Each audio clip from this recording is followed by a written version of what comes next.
you hit yes, or else others would hit no. I would like to hear from you.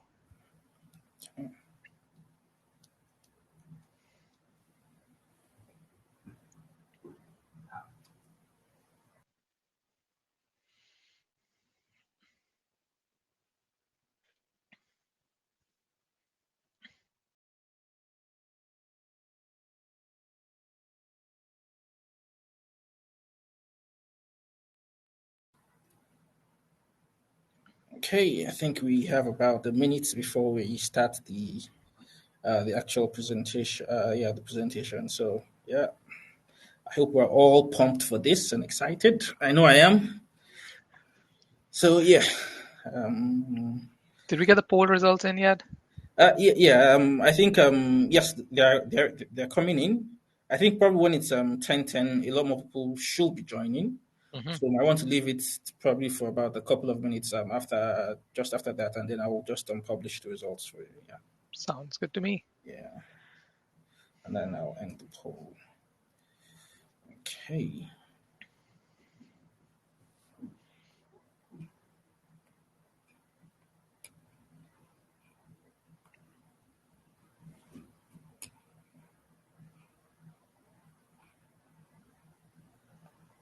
All right.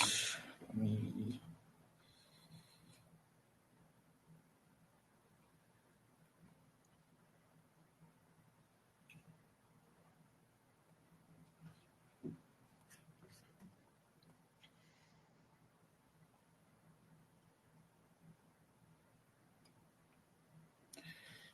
Okay.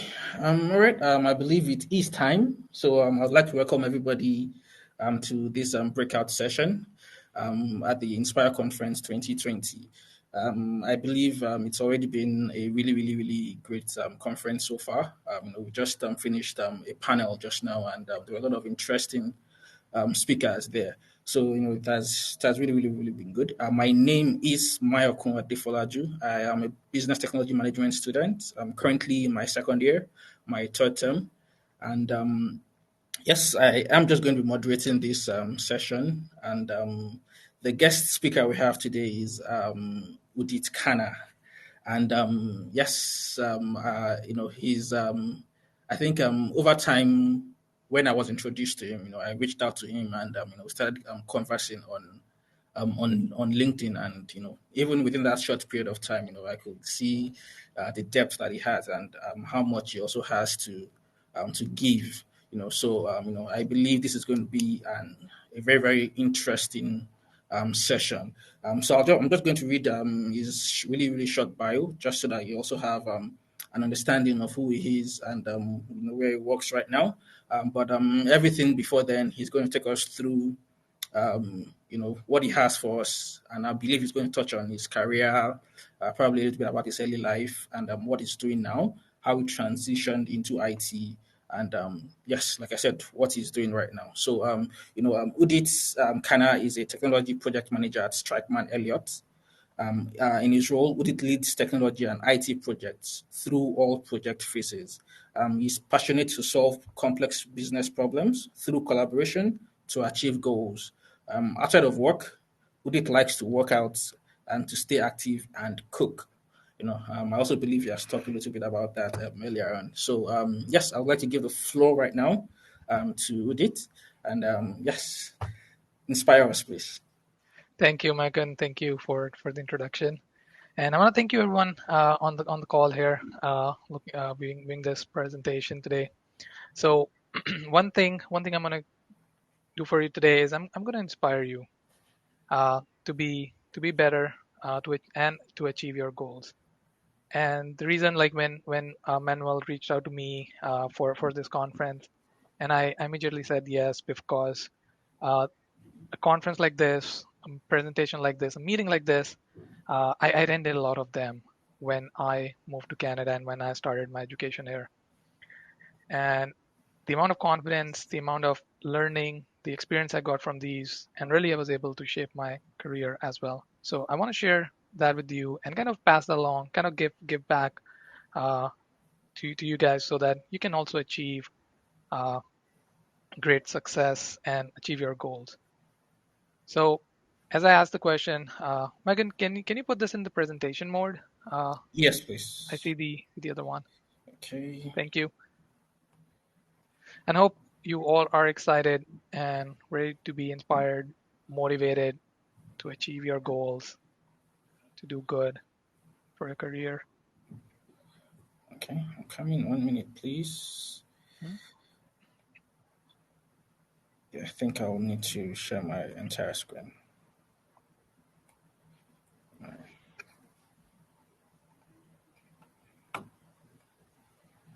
Okay. Perfect. Thank you.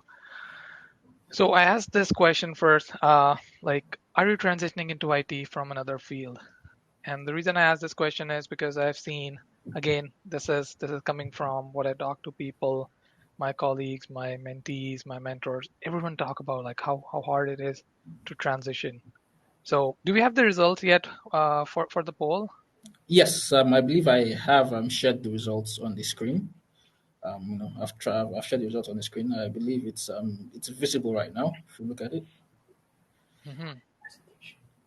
Oh, looks yes. like not a lot of people are trying to transition. They are either beginning or they're already in IT. Never mind, but you have your goal to achieve. You have to achieve big goals. So that's all good. And the other thing, if you move on to the next question, I think everyone has seen it. So, are you trying to be better every day? That's great. If you're trying to do that, that's amazing.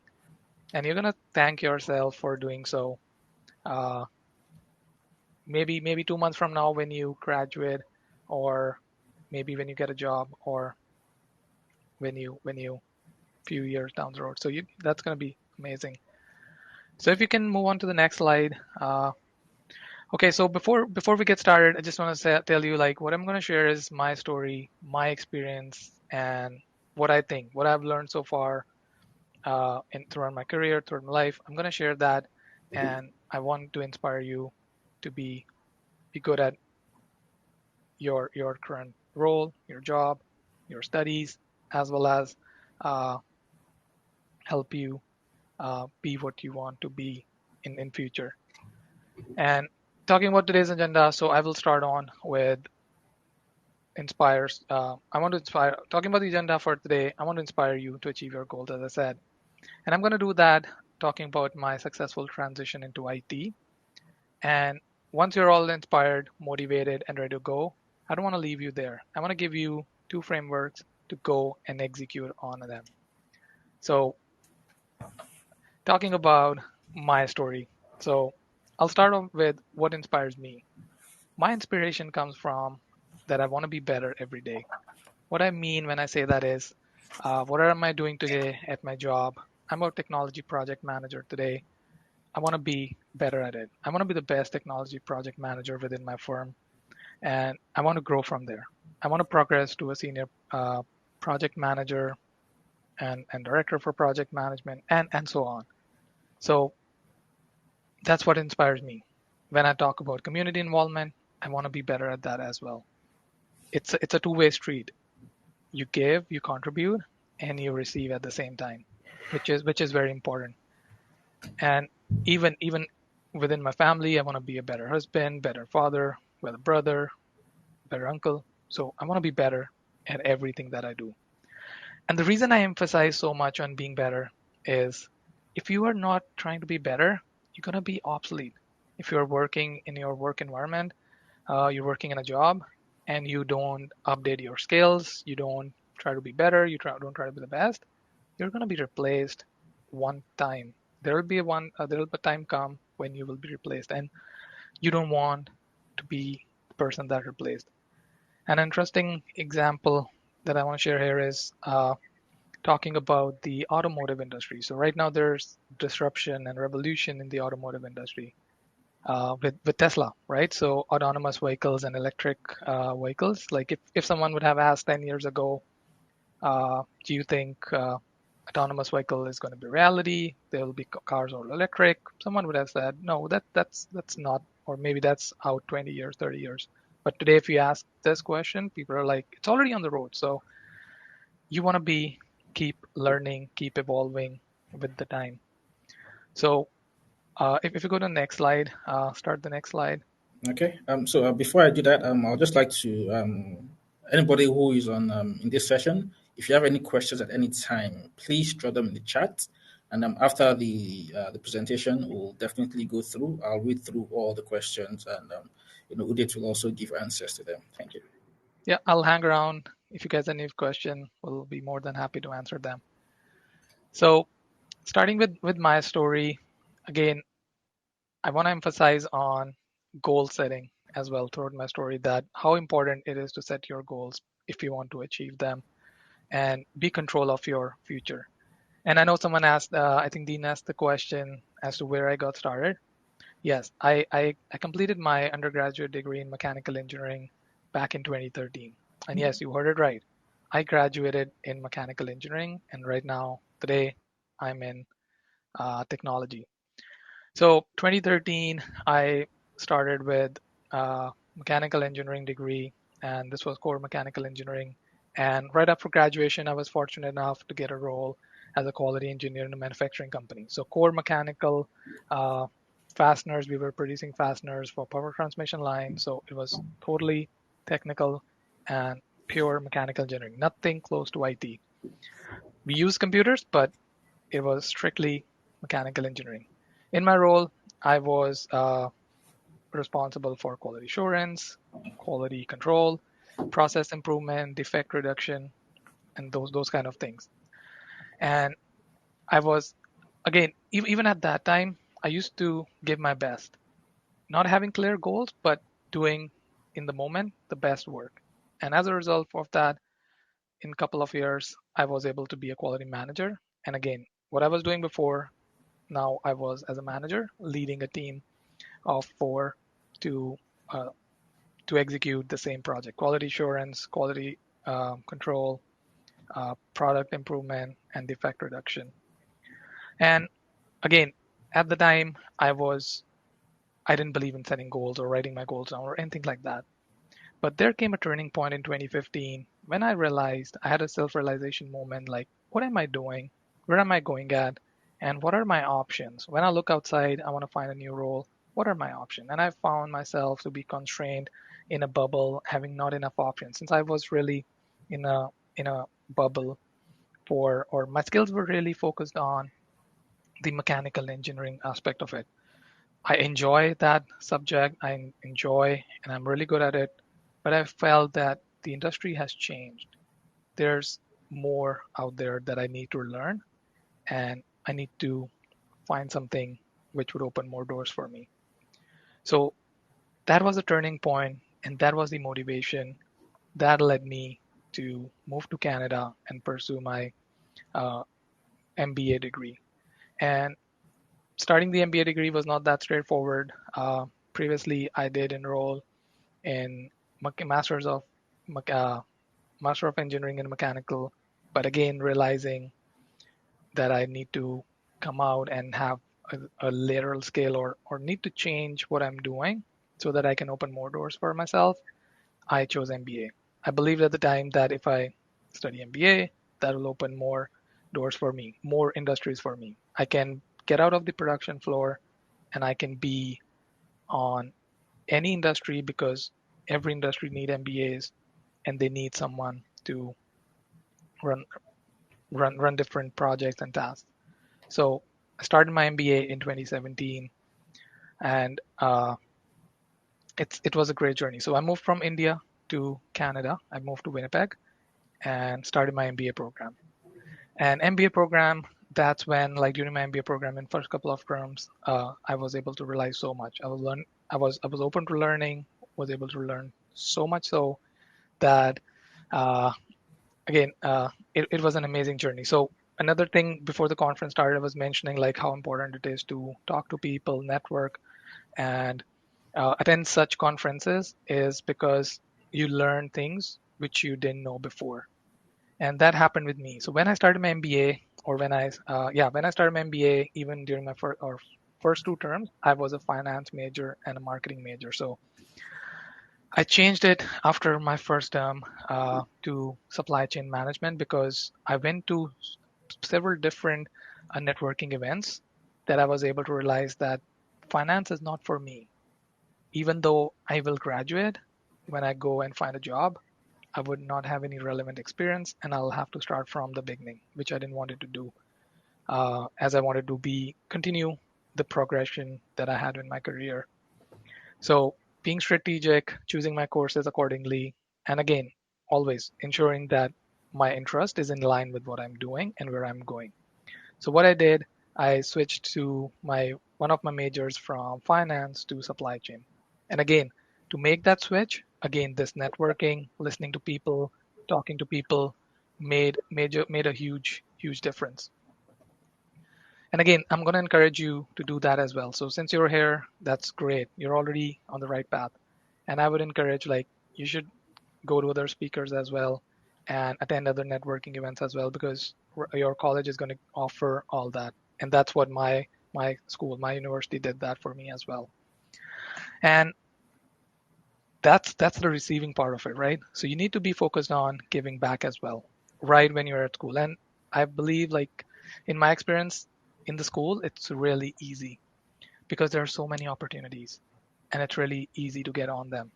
So I'll tell you, like uh, when I was in the MBA, I was part of three student action groups. One was there was a supply chain organization at University of Manitoba. I was a grad student representative. I was a counselor at Graduate Student Association and an executive member for as per MBA Student Association. That's Ambassa. So being over there gave me a huge advantage to the things I was learning in my class and utilize them or be a valuable member to those organizations and contribute. As a result, I qualified for a great award. So just imagine uh, you paid all your tuition 2 years into your course, and in the last term, you get a major chunk back. So that's what happened with me. So based on what I was doing, having a good GPA, having community involvement, and giving back, and being in the leadership position in those organizations, I qualified for an award, and that award was for $20,000. So just imagine receiving an award or place or the account, yeah, accounts department where you go and you were submitting your tuition. You go there and they hand you a $20,000 check. So that was an achievement for me when I was in school, and and really made me believe that if you stop chasing after money and you chase your learning, contribution, and development and learning valuable skills, it pays back one form or the other. It paid back for me in two ways. Once I got this grade award, which covered almost half of my tuition at the time. And again, graduating and having a $20,000 in my bank doesn't hurt anyone, right? So that was an amazing moment. And again, all my contribution through this time, if you hit the next slide, uh, I was able to get a job at Boeing. So Boeing Winnipeg has 1,500 employees, and I was one of them. And if you know, it's really hard to get in there. There's not a lot of hiring happening there all the time, but it's one of the great employers in Winnipeg. And I was fortunate enough as an international student to get into Boeing and have an offer on the table even before I graduated. So that was really unheard of. Like even when I started applying for the job, I reached out to my career center for some support with preparing my resume, cover letter, and and they told me like it's going to be really challenging for you to get in since you're an international student. But I realized, or from my experience, that it really doesn't matter to the employers what your status is, as long as you can bring the value to the table. You will get the opportunity. They would extend you an offer. So that was something really unheard of. And when that happened with me, I was amazed. I was really happy. And my role in Boeing was a transition from what I did back in India as a quality engineer and manager. Being in core engineering, here I was in business. So that MBA degree and all the effort put in let me transition into business. So over here at Boeing in business operations, I was leading projects, technology implementation. That's when I got my first IT related project to implement. I worked on new product development and improvement projects as well. So through that experience, I got my foot in the door into IT. And at the same time, I continued my learning. Again, someone asked before the presentation, like, how many years did you study? Yes, I studied for 4 years, mechanical engineering degree. And then I completed my MBA in 20 months. It was a 2-year program, but I completed early in 20 months. So you can do the math. That's what I did in my formal education. But in between, I took many courses. I continued with learning. Like these courses, online courses, you can go online on LinkedIn Learning or wherever. Like there are multiple sources to learn. So, and when I was working at Boeing, I completed my PMP certification as well. So that's a project management professional designation. So I completed that as well. So which also requires studying, countless hours of studying. I completed that. And at the same time, when I was employed at Boeing, I was also part of, I was a board of director at a housing co-op in Winnipeg. And I was elected as a treasurer as well. So as a treasurer, I was looking at the accounts, ensuring the bills are being paid, we are being invoiced for the right things, those kind of things I was working on. And this voluntary experience, being a board of director, really gave me an insight what my leadership team at Boeing is expecting from me. Because as a board of director for the housing co-op, I had responsibility to oversee the activities of a property management company. So giving them directions and getting the expectations right from, so I was acting on based off the tenants, right? So I had to ensure the best interest for the tenants as well as ensure that the management is looked after and they're doing the right thing for the tenant. So again, it all ties back in, and to be better, to do your job better, best and be good in your performance, you need to be in other things as well. And finally, right now in 2021, I got an offer as a technology project manager. I'm still in this role, and I work for a law firm in Toronto here. It's a corporate law firm with 1,500 employees, and majority of them are lawyers. And we do have an IT department, which is around 75 people who maintain that. And we are a national law firm, so we have all offices on all in almost every province. So from Montreal, Toronto, Calgary, and Vancouver. So we operate in all these provinces. So in my current role, I lead technology projects, IT projects, right from technology implementation, ensuring that we are current on all the applications. So we use tons of applications. We have over 30 applications, out of which some are custom, some are out of the box applications as well. So there's a lot of activity that goes in, and we have to ensure that we are meeting the current standards, we are ahead of our competition, and our infrastructure is safe, and we have appropriate security built in as well. So we have a $20 million annual budget for our IT department, and I overlook on $5 million worth of portfolio projects that come under my belt. And I manage different teams as well. I work with uh, infrastructure team. I work with application team. I work with team of developers as well. They're iOS, Android, and even Windows.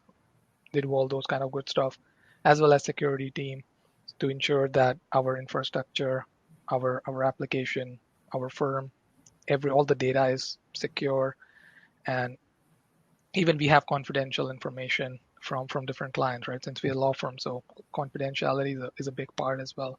So ensuring all those things under my portfolio are well taken care of. And really the question comes, how did I transition? And again, I don't have any formal training in information technology. But what I did throughout my career when I made the transition was to be good at one thing, that was project management, which I could laterally move across industries. So the goal I set up in 2017 to be able to move across industries, I was able to achieve on that. And what I'm good at, or as a project manager, what I do is good at communication. I need to ensure that we have tight communications between the teams.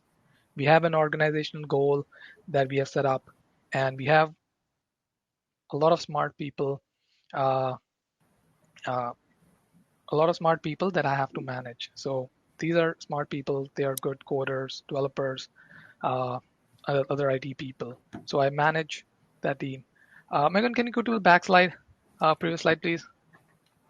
So thank you. So again, managing those people, managing the communication so that we are all on the same page. Another important thing I do is ensuring that everyone understands the objective of the or and the goal of the project, because the last thing I want is we are trying to achieve something and people are working on different things. So ensuring that they know what's coming ahead of them. So that's what I do as a project manager. I still don't have a formal education or training in IT, but that's really not the requirement for my role. As a project manager, my role is to ensure that everyone understands the deliverable and they're working towards the same goal rather than all going in different directions. So that's what I do. And having said that, I personally, since I want to be better, I want to be the best technology project manager for my firm. So what I do is I invest in learning. So I am continuously taking on courses so that I can understand and I can be a valuable member to my team as well. If I'm making a decision, I don't want to be making a decision without knowing what what the jargons are of the industry. What are the different challenges faced by my teams? So that I understand them well, I invest in my learning. I take on courses. And one of the best tools that I use is LinkedIn Learning. It costs you about $200, $300 a month, but the amount of learning or amount of opportunities to learn open up tremendously. So I highly encourage, if you haven't done so, please do so. And every step of the way since I joined my MBA, I really worked on setting my goals. And literally, I would take a piece of paper and write them down. And I, in my opinion, and I suggest you don't write it on a screen, write it on a piece of paper and stick it right in front of your desk. If you're studying or you're working, have it right onto your desk. And those goals should not be more than five. One could be a long term, and rest should be short term goals, like things you want to accomplish in the next 1 to 2 years. If you write them down, it's gonna really help you. Mark my word, it's gonna help you. It's worked for me, worked for many others, and I'm pretty sure it will work for you as well. And if you don't write it like that's fine. But what I'm saying is if you don't write them, you lose track of it. If you want to have your track of your goals and if you write them, you'll be able to achieve it. And when I hired at Boeing, that was one of my goals that I wrote in my on my sheet of paper so that uh, I'm constantly reminded about it. And I strongly encourage you to do so. And whatever goal you're trying to achieve, if you want to be a great developer, you want to be in security, you want to be in infrastructure, whatever you want to be at, start writing your goals. And moving on to the next slide. So since I talked about okay, before we move further, I want to touch like for what's next for me. As I said before, I want to be the best project manager. And again, these things can change. Your goals will evolve. Right now, I think that I want to continue with project management, be a great project manager, senior project manager, director, and so on. But I'm still exploring. I'm still meeting people. I'm still talking to others, networking, so that I can find my way. I have my goal, but this goal could be dynamic. It can change because the environment around us is changing. So you don't want to be fixated on one thing and just stick to it, even though the environment is changing. If you Google, you will find out that there's a lot of conversation going on that project managers will be replaced by artificial intelligence, right? And if you asked if I would have if someone would have asked me this question 10 years ago or 5 years ago, I would have said no, that's not possible. AI cannot replace people. But when I go back to the Tesla example, that how Tesla is replacing the conventional automotive industry with autonomous and electric vehicle, it's it's it could be possible, right? So I don't want to be out of job in 5 years or 10 years. So that's why I'm continuously evolving and looking at my goals as well. Uh, do I need to be a project manager or do I need to be in artificial intelligence? I need to be a coder or whatever, right? So I am continuously monitoring that, talking to people and finding where would I fit in next 5 to 10 years as well. So you continuously have to evolve and look at your goals as well. So I hope you're all excited and motivated to achieve your goals. And as Yeah. I promised before, I don't want to leave you there. I want to give you some framework, some actionable steps so that you can get started. No matter what you're trying to achieve, if you want to be a photographer, you can still use the same framework and achieve your goals. So could be your career, could be your hobby, could be anything. As long as you're focused and you have something to work on and you have written it down, you have a game plan, you would be successful as opposed to not having anything set in stone. So talking about the framework you see on the screen here. So everything Oh, starts, sorry, Udit. yes. Just wanted to just give you a little reminder that I think we need to speed up through this the remaining part of the presentation because of our time. So Okay, okay. so I can Sure, also answer questions. sure, Thank you. sure, no problem. Okay, so talking about the action plan here. So I've split it down in five steps. I don't want to take the credit for this process. I want to give credit to Leon's model of change. So Leon is a great organizational change. He's an author, he's a researcher, so I want to give credit to him. So I just take out an extraction from it as to what applies best for me and my mentors and people in my network. So everything starts with self realization. For me, that happened back in 2015, 14 when I was working as a quality manager, and that's where it got started. And thereon, I'm motivated every step of the way, and I know because I'm inspired. I know where I want to go. Right, I want to be better every day, so I'm trying to find my motivation. And once you're motivated to achieve your goals, you need to set them. As I said, you need to write them out. If you don't write them, you don't know, like you'll forget them. That happens with me all the time. I will write them and I'll forget them what I set up. But if it's written and it's in front of me, I'll be constantly reminded uh, unintentionally that this is what I want to achieve. And sometimes you literally have the opportunity in front of you, and if you don't have your goals written, you forget about it and you pass over it. So I encourage you to write, but don't forget there could be a back and forth between step two and step one, because when you go out and talk to people, you network, you realize more things. Uh, you might think like my goal needs to change, and that's totally okay. And once you have set your goal, you move to step three. You plan. Again, every step of the way, you have to talk to people, network, and see what others are doing as well, because you will learn a lot from that. And again, you might have to go back to step one. Maybe when you're planning, you find out that you're no longer committed, you don't have the motivation. Maybe that's not the right goal or that's not the right plan. So there could be a back and forth. So don't worry about it. Hang in tight, do what you have started, and keep finding your motivation, set your goals, and go to your plan. And then comes the moment to execute your plan. Once you have planned it, you would execute it. And again, during execution, you need to have that motivation. And if you lack the motivation, again, you'll have to go back to step one, find your motivation, why you started all that. And again, you'll have to set your new goals. Maybe goals are the same. It's all you need to find is the motivation. So there could be a back and forth. And once you're able to do so, you'll achieve your goal. And once you're able to achieve your goal, it doesn't end there. The process starts all over again. And there's no fixed timeline to this, that this needs to happen in a year or it needs to happen in 5 years. It depends on your situation. And there's not one path to success. So your path to success could be different from my path of success, and that's totally fine because there's no one road to success. There are multiple roads, but the overall framework is the same. If you don't know where you want to reach and you don't have a plan or direction, you'll be lost. So to have a plan and direction, you need to have it written down and be in the moment and understand where you are headed. So this was the framework one, so that you can understand the overall roadmap, how to proceed. So if we move to the next, I want to share another framework. I have to be quick since Megan gave me a deadline here, so I'm trying to be quick here. So another great question I get all the time is how to find a goal, how to set up a goal, and what should we do? And I'll take my example again over here and say like whenever you're finding a goal, it needs to be a sweet spot between what the industry needs. is industry paying for it?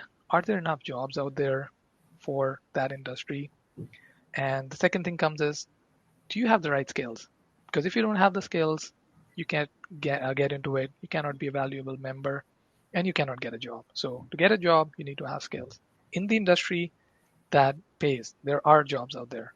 And lastly, you need to enjoy doing that, because if you don't enjoy doing that, you would not last there long. You would change it, right? You would move further. So you need to find a sweet spot between these three things. And one of the best ways to find out if industry needs it or not, whatever you're doing, just go on Indeed, go on LinkedIn, go on Google and see number of jobs. Like just check in the last 7 days how many jobs were posted for that particular skill set that you are working towards. If you see that there's none, then or you see there are just a couple of them, like then it's a signal that you need to kind of relook at your strategy and your goal.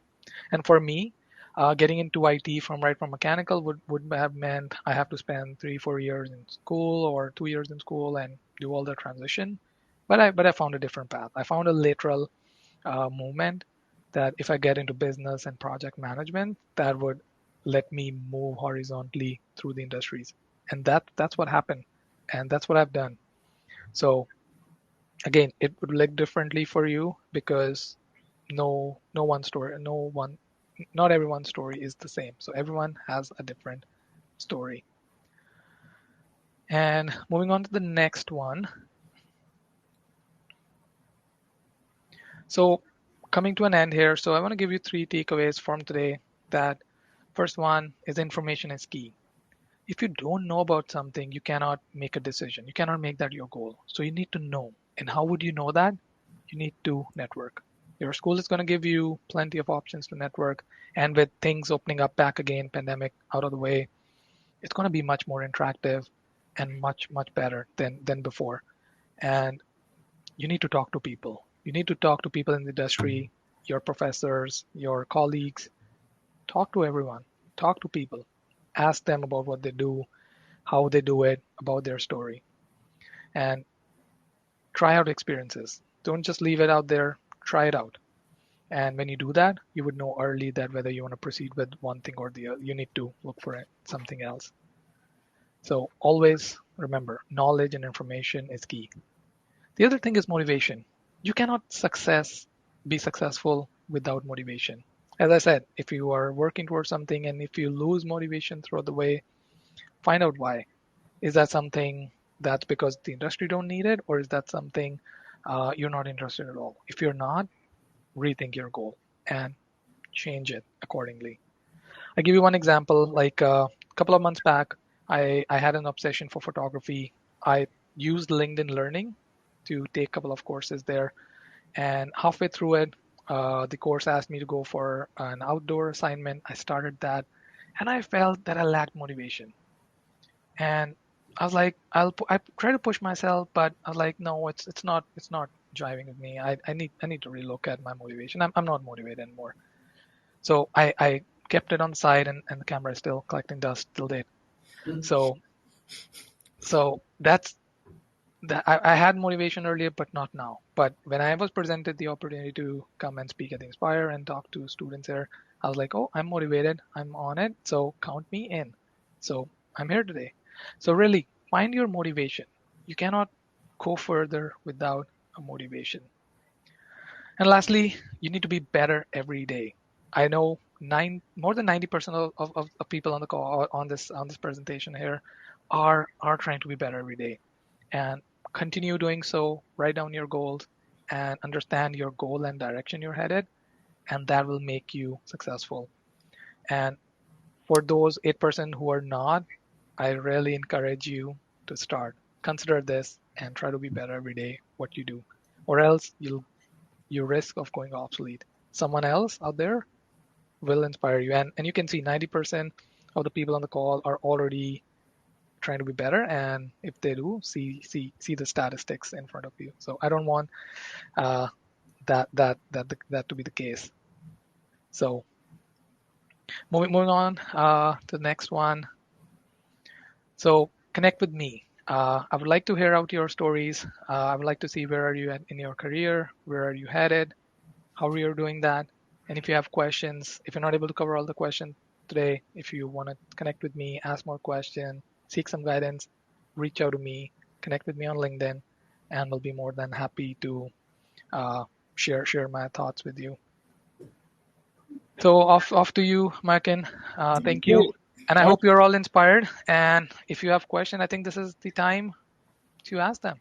All right. I think I am definitely inspired. I've been taking notes down, and I have my pages full here. So, it's been a really, really very, very interesting session. Would like to thank you very much for sharing these tips and this knowledge with us. And I think, just like you said, information is very, very key. And I think that's why I love sessions like this. You get to see things from other people's perspectives. You get to also get probably some missing knowledge that might help you connect the dots in your life in terms of what you're thinking of for your career. So I'd like to thank you very much for this. And I believe I hope we've all taken down the the name at least, so that we can use this to search on LinkedIn. Just like I said earlier on, I reached out to Udit, when I was told he would be taking this session, and he was very, very gracious. I had no issues. He replied to me almost instantaneously, and we got talking from there, and we had a connection. So yeah, I think it would be really, really good to also reach out to him. Okay, all right. So I'd like to end this right now, and yes, we can take a look at some questions.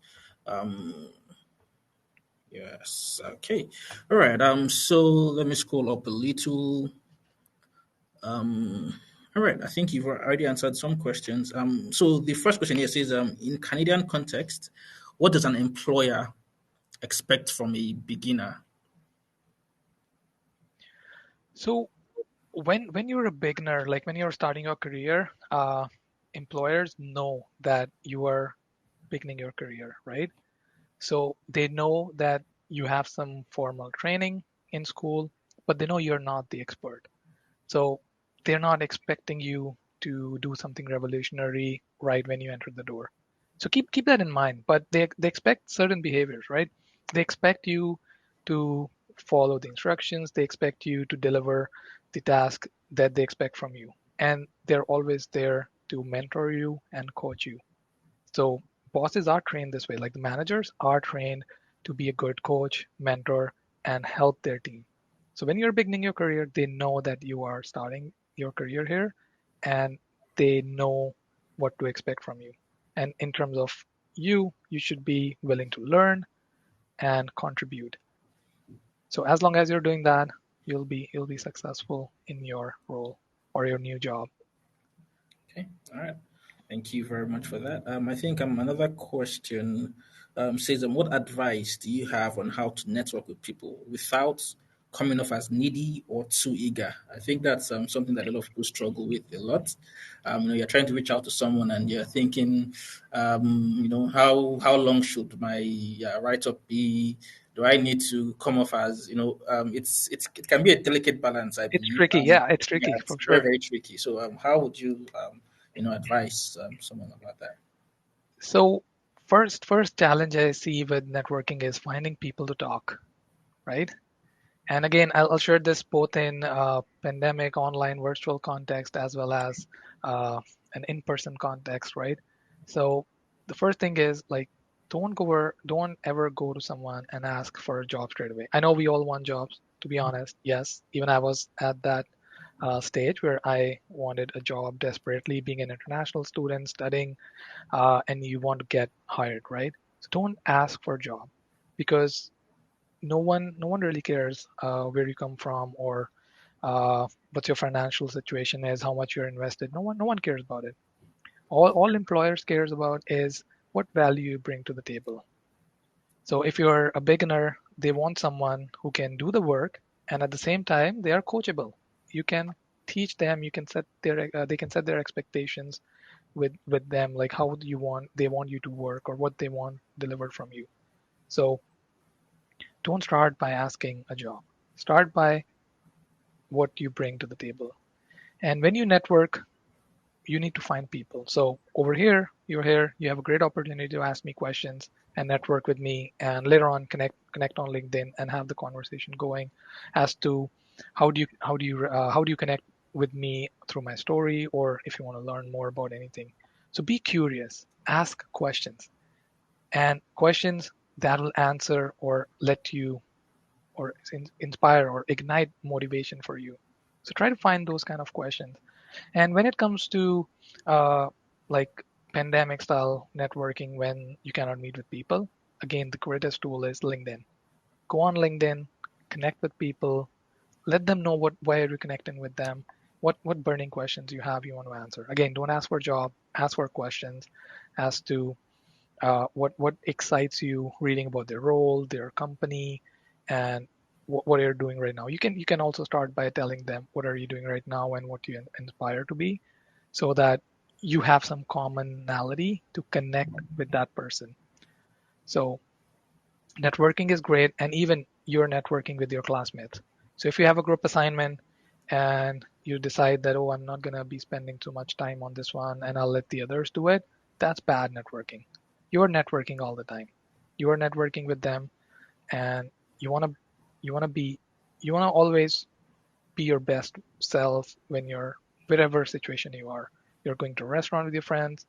You want to be responsible that people around you are looking at you, and you don't want to be someone that everyone is or doing something weird and people are not feeling comfortable around you. So you don't want to be that because you're networking all the time. And yeah, talk to people, meet people, and don't lose any opportunity to not speak with people. So since we're here, I'll encourage you to ask me as many questions as you would like, so that you can get the answers and you can find the path forward. I hope that answers the question. Yeah, I believe so. And I think what you said about speaking with even in like in your classes, you're networking at the same time. You never know where a recommendation could come from. It could be with a colleague you were in class together, and there's an opening, and they're like, do you know anyone who can probably fill this role? And it's the people that contributed during group works, during assignments, during projects, that you would, of course, think Make about your first. reputation. Yeah, you Yeah, make your reputation and they know. And first. and and and not many people know that. That's how I got into Boeing. One Um, of my classmates, I worked with him on one project in one of the terms, and he recommended me. So we were part of the same group, and okay. something that was impossible was made possible. So That's really, really nice. Yeah, networking is key, and you're it networking all is. the It time. is. It is. It is. Okay. Yeah. All right. So, a question here says, did you move there after becoming a permanent resident while working at Boeing? Sorry, Um, what's the question? I'm not really sure. I think, did you move there after becoming a permanent resident while working at Boeing? Move where? Move Toronto? It's not really clear. Maybe Baba Preet can probably drop a follow up question in the chat so that we can get an understanding of that question. Yes, So please. Smith Banker asks how do you deal with multiple project deadlines? It's prioritization. Whenever someone asks the question like how do you deal with multiple projects? Yes, I work on more than 5 projects at any one time. And yes, that's one of the skills you need as a project manager is to manage multiple priorities. So what I do with deadlines is I create a list of the most urgent task, moderate, and least urgent. And I start with the most urgent. And one thing not to forget is what's the duration for each task? Because you don't want to start with something that's least urgent but takes 4 days to do, and you need to start it today but you don't do it. So it's relative to what you need to do. So you need to create that list and focus on that first, because you would have enough time to do those tasks, like takes an hour and can be done 2 days after. So you don't want to focus on them. You want to focus on the most urgent task and which needs to be done today or started today. And again, writing makes a huge difference. Again, don't keep a lot of things in your short-term memory, because you'll forget them and you will stress about them. So if you don't have them in your mind, you have it on a piece of paper or on your screen, not the goals, just the your priorities. If you have them on a screen written down in front of you, you can easily move them around and see what needs your focus today versus what you can do after. So you have to manage your time this way, and it works really great for me. And yeah, try it out, and it'll work for you as well. If it doesn't, hit me up on LinkedIn, and we can talk about it. Either I'll learn something from you, or you'll learn something from me. So Okay, okay, all right, great. Thank you very much. So one question here says, what is something you wish you knew earlier in your career or education? that's a great question, and I would say goal setting and finding the direction. If I would have known this earlier, I think I would have been much better than, or ahead in my career than I am today. So set your goals, write them down. If you haven't done already, or if you haven't decided to do it already, do it. Because when you know where you're headed, things become clear to you. And when opportunity presents in front of you, things become easy. And I'll share another example. Like, again, this is how I got hired at Boeing. So I was not actively applying for my Boeing job, but uh, I was an international student. I decided that I will start applying for jobs in my last term, but this was before the last term. So I remember I getting an email in my inbox from my career center, like Boeing is hiring eligible, like interested student can go and apply for it. And I was in middle of my exams and busy season right during the term, and I was like, We're actually almost out of time. Sorry, Udit. mhm. Really, really sorry about that. So you can connect with Udit on LinkedIn. I think the room is going to go off right now.